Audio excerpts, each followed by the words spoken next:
কি করবো না কিছু বুঝতে পারছি না জানো। আরে এভরিওয়ান, গুড ইভিনিং। তো আমি এখন দেখো সন্ধ্যা দিচ্ছি, তো ধুনো দিচ্ছি আমি। তো আমার ধুনো দিতে খুব ভালো লাগে, তো আমি এভরিডে ধুনো দিই। তো তাই জন্য আজকে দিচ্ছি, ভাবলাম একটু তোমাদের সাথে শেয়ার করি। প্রিন্সেস মাম্মা এখন ঘুমাচ্ছে, তাই আমি আর মাম্মা আছি, তাই শান্ত নিলিবিলি হয়ে আছে। তো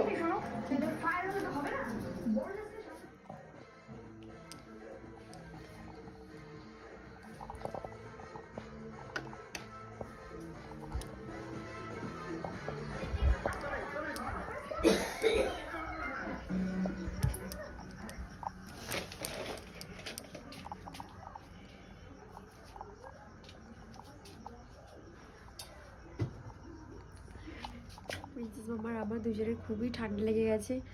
তো একটা জন্মদিন বাড়ি গেছিলাম, তারপর থেকে এসে খুবই ঠান্ডা লেগে গেছে, কারণ টোটোয় করে এসেছিলাম, হাওয়া দিচ্ছিল, তো অবস্থা খুবই খারাপ হয়ে গেছিলো। তো আমার হচ্ছে আমি বড় ম্যানেজ করে নিতে পারবো, বাট প্রিন্সেস মামার হয়েছে আমার মানে খুবই মানে চিন্তা হচ্ছে প্রিন্সেস মামার জন্যে, কারণ খুব প্রচুর কষ্ট পাচ্ছে, ঠান্ডা লেগেছে তো খুব। তো মানে কি বলবো, কিছু খেতে পারছি। ঠিক আছে, আমিও ঠিক আছি, তার জন্য ভাবলাম একটু ভালো করে ধুলো টুলো দিই যাতে জীবাণুগুলো কেটে যায়। তো চলো, বাই বাই।